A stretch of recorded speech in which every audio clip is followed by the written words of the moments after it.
നീ ആഹാരം കഴിച്ചിട്ട് കൈ കഴുകിയില്ലേ? അത് കുഴപ്പമില്ല, ബസ്സിൽ കയറുമ്പോ ഏതെങ്കിലും ചേച്ചിയുടെ സാരി തുടച്ചോളാം.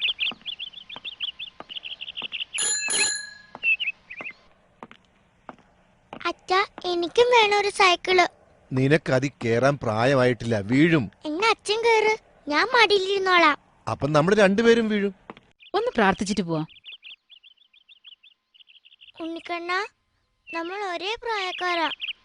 നീ എനിക്കൊരു 2 വീലർ സൈക്കിള് കൊണ്ടുതരില്ലേ? ഞാൻ പാവാ.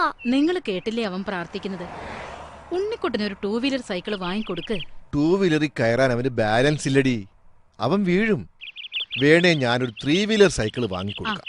എന്നാലും മതി.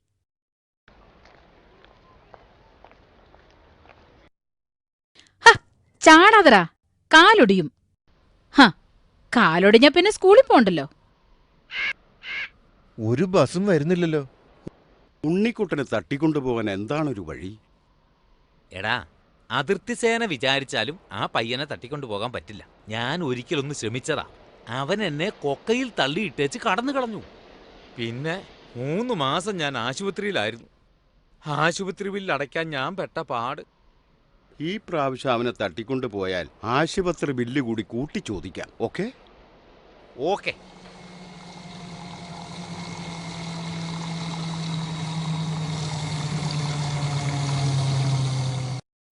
നിങ്ങൾ ഈ ബസ്സിൽ പോയിക്കോ, ഞാൻ വൈകിട്ട് വീട്ടിലെത്തിക്കോളാം.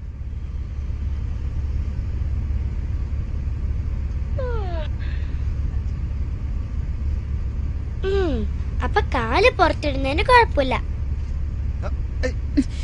കയ്യും കാലും പുറത്തിടരുതെന്ന് എഴുതി വെച്ചിരിക്കുന്ന കണ്ടില്ലേ?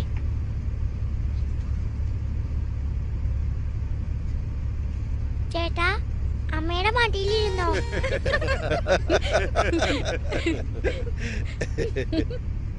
നീ എന്താ അങ്ങനെ പറഞ്ഞത്? ടീച്ചർ പറഞ്ഞിട്ടുണ്ട്, നമ്മളേക്കാ പ്രായമുള്ളവരെ ബസ്സിൽ കയറുമ്പോ സീറ്റ് ഒഴിഞ്ഞു കൊടുക്കണോന്ന്.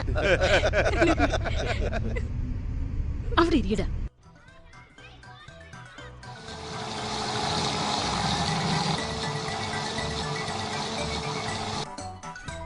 വേഗം വാ, വെല്ലടിച്ചെന്നാ തോന്നുന്നത്. വേഗം പൊയ്ക്കോ.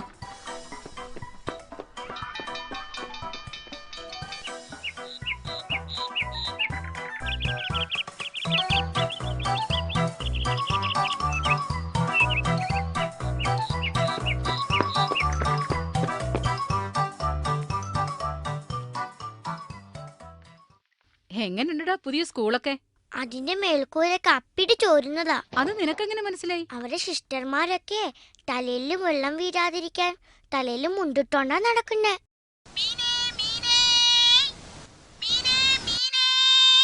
അമ്മേ, അങ്ങേ വീട്ടിലെ മീനെ കാണാതെ പോയിന്നാ തോന്നണേ. ഒരിക്കൽ മീനേന്ന് വിളിച്ചോണ്ട് പോണു.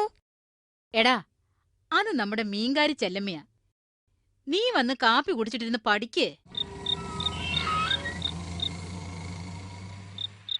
നിങ്ങൾ എന്താ ഇത്ര താമസിച്ചത്? അവൻ ഉറങ്ങി. എങ്കിൽ ഈ സൈക്കിള് അവന്റെ കട്ടിലിനരികി കൊണ്ടുവയ്ക്കാം. ഒരു സർപ്രൈസ് ആയിക്കോട്ടെ.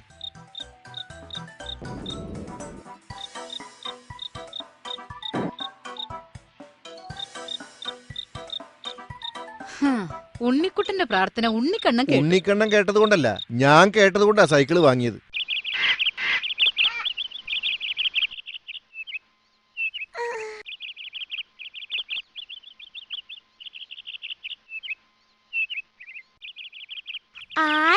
സൈക്കിള് എങ്ങനെയുണ്ട് ഉണ്ണിക്കണ്ണ? ഭൂലോകം ഞാനായ നിനക്ക് 2 എത്രയാ 3 എത്രയാന്ന് അറിയാതെ പോയല്ലോടാ. ആരും ഇല്ല ഇവിടെ. അതെ സാറേ. എന്താ സാറേ, ഒരു 10,000 രൂപ കടം തരണം. ഒരു പോത്തിനെ വാങ്ങിക്കാനാ. എന്റെ കയ്യിൽ രൂപയൊന്നുമില്ല. പോത്തിനെ വേണമെങ്കിൽ ഇവളെ പിടിച്ചോണ്ട് പോയിക്കോ. കാശില്ലെങ്കിൽ അത് പറഞ്ഞാ മതി, പോത്തുകളെ അപമാനിക്കരുത്. സൈക്കിള് കിട്ടിയപ്പോ അവന്റെ സന്തോഷം കണ്ടില്ലേ? നിങ്ങൾക്കെന്താ ഒരു സന്തോഷവും ഇല്ലാത്തത്? കടം വാങ്ങി സൈക്കിള് വാങ്ങിയ എനിക്ക് എങ്ങനെ സന്തോഷം വരാനാടി? ഉണ്ണിക്കുട്ടാ, സൈക്കിള് വെച്ചിട്ട് കുളിക്കാൻ വാ, സ്കൂളിൽ പോണം. വന്ന് കുളിക്കടാ,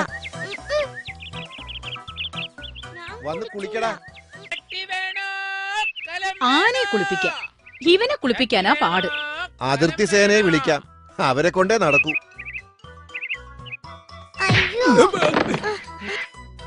നാശം, എന്റെ ചട്ടിയും കലവും എല്ലാം പൊട്ടിച്ചല്ലോടാ. എവിടെ നോക്കിയാടാ നീയൊക്കെ സൈക്കിൾ ചവിട്ടുന്നത്? അയ്യോ, ഓ, ഓ, നാശം, എന്റെ മുട്ടയെല്ലാം പൊട്ടിച്ചല്ലോ. അവൻ നമ്മുടെ മോനാണെന്ന് പറയണ്ട. മുട്ടക്കാരനും ചട്ടിക്കാരനും നമ്മളെ പൊട്ടിക്കും. വാ പോകാം. നിങ്ങൾ ജോലിക്ക് പോകാൻ നോക്ക്. എന്റെ ചട്ടിയുടെയും കലത്തിന്റെയും കാശ് വേണം. 1400. എന്റെ മുട്ട പൊട്ടിച്ചതിന്റെ രൂപ തരണം. 880. ആ, ഇനിയും പലരും വരാൻ കാണും. എല്ലാരും കൂടി എന്റെ ഓഫീസിൽ വന്ന ശമ്പളം കിട്ടുന്ന രൂപ അങ്ങോട്ട് തരാം. അച്ഛാ, ഇതാ സൈക്കിള്. അമ്മച്ചി, ഇനി നമുക്ക് കുളിക്കാം. ചെല്ലിക്കകത്ത് വീണോന്നൊരു സംശയം. അല്ല, ഞങ്ങളുടെ കാര്യം. ആ, വൈകുന്നേരം വാ, കാശ് തരാം. ഇവനെ ആ വാഴത്തോട്ടത്തിൽ കൊണ്ടുപോയി കുളിപ്പീര്. വാഴയ്ക്ക് വളമാട്ടെ. ഉപ്പുമാവിന് എന്തെങ്കിലും പോരാതെ ഉണ്ടോടാ? ഉപ്പുമാവ് പോരാത്തയുണ്ട്. ദേ, ഇന്നലെ ഉച്ചയ്ക്ക് ഇവന് തിന്നാൻ കൊടുത്തുവിട്ട ചോറ് ആരും എടുത്ത് തിന്നെന്ന്. അവനെ കണ്ടുപിടിക്കാൻ എളുപ്പാ. വയറിളക്കമായിട്ട് ആരാണ് ക്ലാസ്സിൽ വരാത്തതെന്ന് നോക്കിയാ മതി. ദേ, 9 മണിയായി. വേഗം സ്കൂളിൽ പോവാൻ നോക്ക്. അട്ടിമറിക്കാര് കാണാതെ പോണം. അതെന്താ? ചുമട് ഇവൻ എടുത്താലും നോക്കുകൂലി അവന്മാരും ആവും. എടാ, വണ്ടി പോയിട്ട് റോഡ് ക്രോസ് ചെയ്യാവൂ കേട്ടോ. അതൊക്കെ ഞാൻ ഏറ്റു. ഉണ്ണിക്കുട്ടന് നിങ്ങളോട് എന്തൊരു ഇഷ്ടമാണെന്നോ. വന്നാൽ ഉടനെ അവൻ നിങ്ങളെ അന്വേഷിക്കും. ദേ അവൻ വരുന്നു. നീ സ്കൂളിൽ പോയില്ലേ? വണ്ടി കടന്നു പോയിട്ട് റോഡ് കുറുകെ കടക്കാവൂന്ന് അമ്മച്ചി പറഞ്ഞില്ലേ? 1 മണിക്കൂർ നേരം നോക്കി നിന്നിട്ട് ഒറ്റ വണ്ടിയും പോയില്ല. അത് ശരി, മടി പിടിച്ചിരിക്കുകയാണല്ലേ. ദേ, വേഗം സ്കൂളിൽ പോകാൻ നോക്ക്. ഇവിടെ ഇരുന്ന നല്ല അടി കിട്ടും.